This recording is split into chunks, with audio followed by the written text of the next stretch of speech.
I'm Larry Haler, your state representative from the 8th District. I represent most of Benton County, including Richland and Kennewick.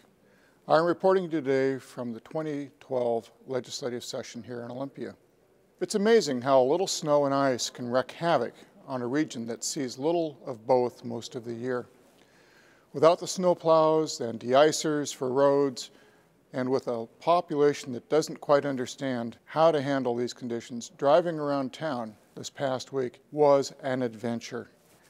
We had several committee meetings canceled recently because of the weather, along with meetings that various folks had scheduled with me, so the hectic pace of the 60-day session was slowed somewhat. But I expect things to hit the fast lane over the next few days, and everyone is going to try to catch up.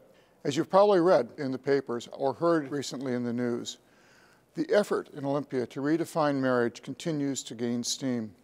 I want you to know that I do not support this effort, and apparently neither do most of you, because I have received hundreds of emails and phone calls on this issue over the last few weeks, and the vast majority of my constituents in the 8th District are against redefining the traditional definition of marriage. As I've been saying for the past few weeks, we have just 60 days to address a $1.5 billion shortfall. There is a lot of work here to do. This is a very divisive issue and may only serve to force legislators apart rather than bringing us together to balance the budget and help employers create jobs we desperately need in this state. This year, I'm supporting several bills to address the scourge of gang violence in our communities. I believe these bills will help law enforcement better protect our families and communities in the Tri-City region. House Bill 2432 would provide a grant program to support local projects focused on criminal street gang prevention and intervention. House Bill 2535 would allow counties to create juvenile gang courts to specifically address gang crimes and intervening with juveniles who are caught up in gangs. And House Bill 2594 would create civil anti-gang injunctions, something local law enforcement has asked for to suppress gang activity. These bills are all on schedule for public hearings in the upcoming day. I will continue to update you on their progress. One idea I don't support is one you may have heard of about banning the use of plastic grocery bags across the state. There are two bills, one in the House and one in the Senate. The House bill even contains a 5-cent charge for paper bags in the grocery store. I want you to know that I do not support this effort. I think folks should have the choice, and state government has no business trying to legislate our behavior in this way.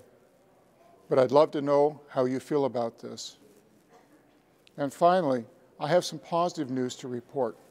The Employment Security Department just recently released data showing that our state unemployment rate went from 9.1% in October to 8.7% in November. This drop in the unemployment percentage in this state means that more than 12,000 jobs were added, which represents the largest one-month employment gain over the last 4 years. That is great news. Preliminary estimates also show that nearly every industrial sector posted job gains in November. Let's hope this economic momentum continues in 2012 as consumers gain more confidence and employers continue to hire. As always, I invite you to share your ideas by contacting my office. I welcome your input. You can use my direct line, 360-786-7986, or you can use the toll-free hotline number that you see below, or send me an email message. And don't forget to check my website for news and where you can also sign up for my e-newsletter. Thank you very much. It's an honor and a privilege to serve you here in Olympia. I look forward to hearing from you. This is Larry Haler representing the 8th Legislative District, reporting to you from Olympia.